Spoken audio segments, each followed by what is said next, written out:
Yesterday, former President Trump pledged to visit Aurora, Colorado and Springfield, Ohio, two cities that have gotten a lot of attention as they have experienced an influx of migrants. Springfield because Trump baselessly claimed during the debate that Haitian immigrants were eating people's pets there. This is when he said he'd visit. They've got to get much tougher. I'm going to go there in the next 2 weeks. I'm going to Springfield and I'm going to Aurora. You may never see me again, but that's okay. Got to do what I got to do. Whatever happened to Trump? Well, he never got out of Springfield.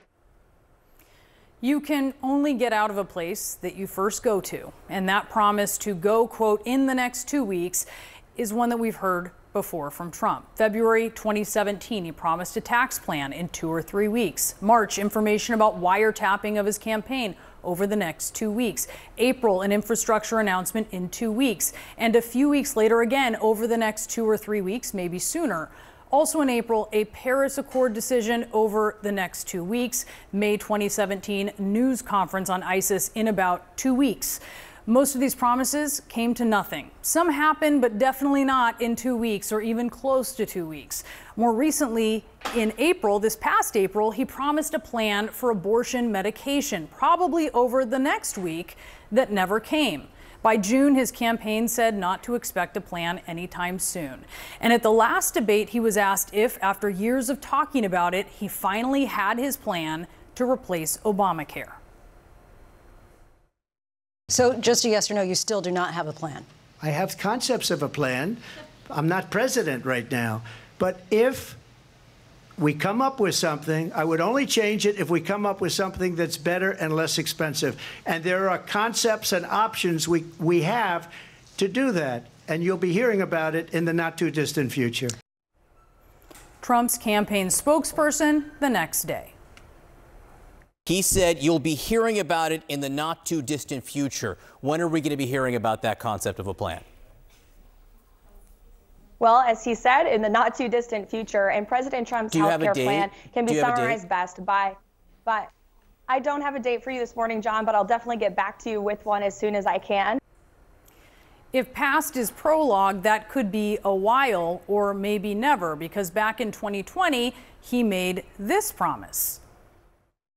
We're signing a health care plan within 2 weeks, a full and complete health care plan that the Supreme Court decision on DACA gave me the right to do. That was July. And by August, Trump said he was pursuing an executive order over the next 2 weeks that would require health insurance companies to cover pre-existing conditions as a replacement for Obamacare. It never came. And Obamacare stuck around. Because as we've seen, Trump makes more Fortnite references than a tortured poet. And breaking those promises never seems to go out of style. And happening today, the mayor of Springfield is taking action to protect his city after even more bomb threats in the last 24 hours.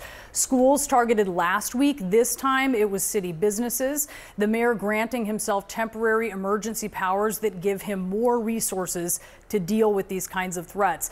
And this started, of course, after Trump started repeating those fake claims about Haitian migrants eating pets, even though local officials insisted that there is no evidence for it.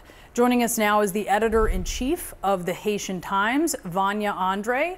Vanya, thank you so much for being with us. And I do want to ask you about just very broadly across the country, the Haitian American population, the Haitian immigrant population. But first, if you can talk about this idea of Trump, this promise of going to Springfield, that he might show up there. What would the potential impact of a visit like that be? First of all, thank you for having me on and keeping a spotlight on this issue. Hearing that he may be in Springfield is very jarring for us. As many folks may know, that the Haitian Times has been already targeted. Our special events editor was swatted and doxxed over the weekend. And so when I hear that there's a possibility that he's going to be in Springfield, I am immediately rushed with concern for my team. We have been the target of several hate messages, emails, and then not only us, but other folks in the community. You know, it's a real question about how is this impacting people's families and their children and all the spaces that they have to operate in. And so hearing that he may come, we need to prepare on how we would best protect ourselves, both digitally and physically. Yeah, I mean, you have Haitian American officials across the country in states all over the U.S., and they are talking about this. They talked about the threat to the safety and the well-being of Haitian migrants. They had a news conference today talking about that. You mentioned the very personal impact that you were feeling at the Haitian Times. When you hear people, whether it is friends, whether it is people who you're talking to through the Haitian Times and reporting, what are they saying about their concerns and confusion over this? Well, first, everyone is shocked. I mean, you have to understand that as a Haitian community, we have some experience and familiarity with suppression of the press from years of dictatorship that happened in Haiti.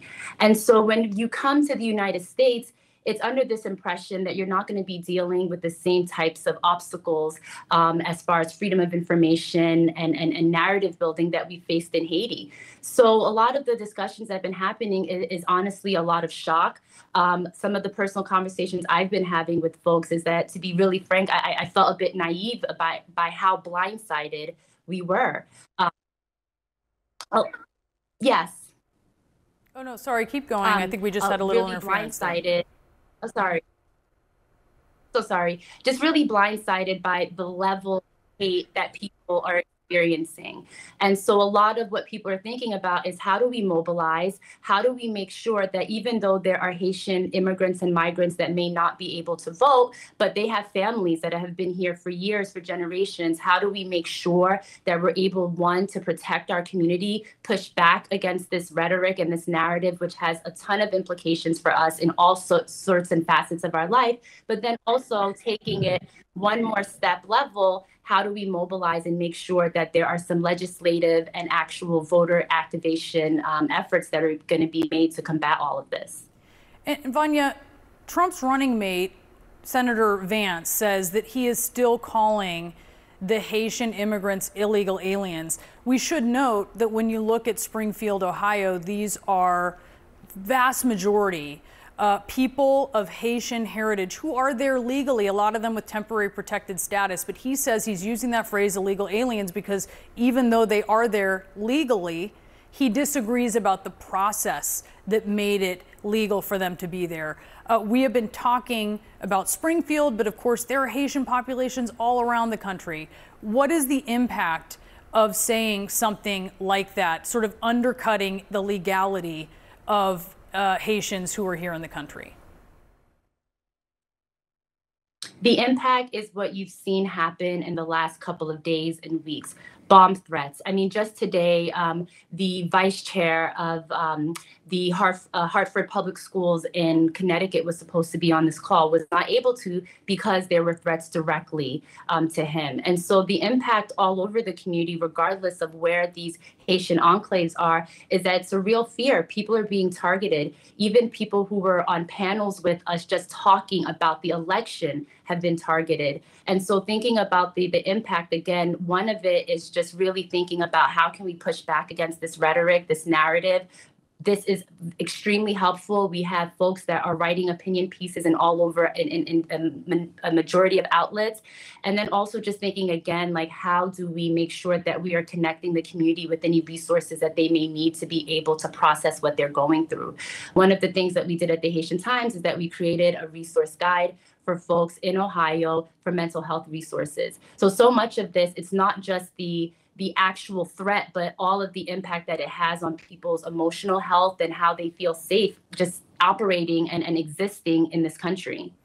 It's really eye-opening what you are having to do and the ways that you are having to help people. Vanya Andre, editor-in-chief of the Haitian Times, thanks so much for your time today.